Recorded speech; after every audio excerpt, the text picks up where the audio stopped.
By the nature of my job मैं पूरे देश भर में घूमता हूँ। ओके, सही मैं बात। दुनिया भर में घूमता हूँ, मैं लोगों से मिलता हूँ, मैं डेली हजारों लोगों से मिलता हूँ, खुद की आंखें और कान भी हैं।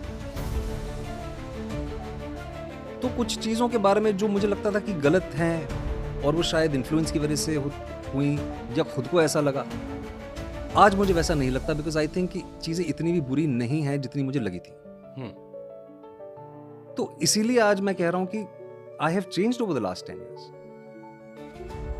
The way I see things, जो अगर हम जैसे मैं ट्रैवल की बात करता हूँ, मैं यूपी, बिहार, देश के गांव-गांव में जाता हूँ, मेरी कई बार छोटी-छोटी फिल्में करता हूँ मैं जो जिनका बजट नहीं होता है, गांव का बैकड्रॉप होता है, वहाँ पे लोगों से मिला, उनसे चर्चा हुई, चीज़ें अपनी आंखों से दिखी।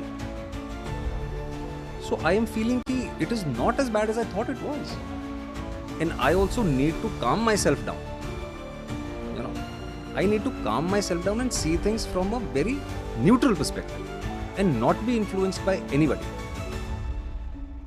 So this is where I am today. आपको लगता है इसमें मीडिया का बहुत दोष होता है?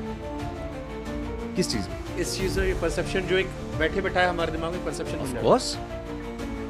Of course, मीडिया एक आम आदमी की आंखें हैं, मीडिया एक आम आदमी के कान है. मैं किस्सा शेयर करता हूँ आपसे। मैं गुजरात गया था। गुजरात के सूरत, ये जो आपकी घटना है जो आप कह रहे हो ना, परसेप्शन कैसे बनता है, जब मुझे पहली बार ऐसा एहसास हुआ था। सूरत में एक घटना घटित होती है, कई बच्चे कोचिंग सेंटर से नीचे गिर जाते हैं, आग लग जाती है।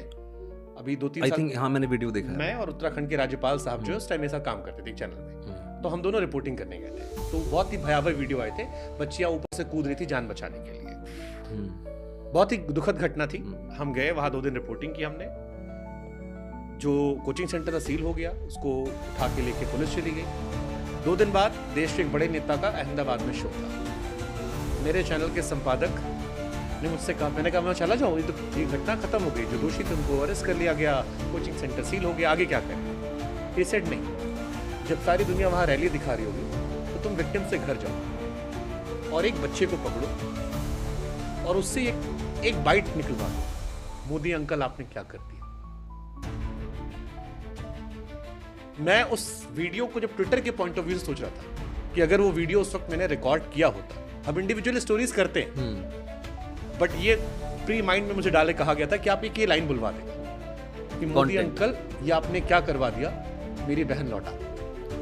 एंड आई इमेजिन अगर ये आती तो देश के सारे बड़े लोग जो थे, इस घटना को देखने का पॉइंट ऑफ व्यू किससे था।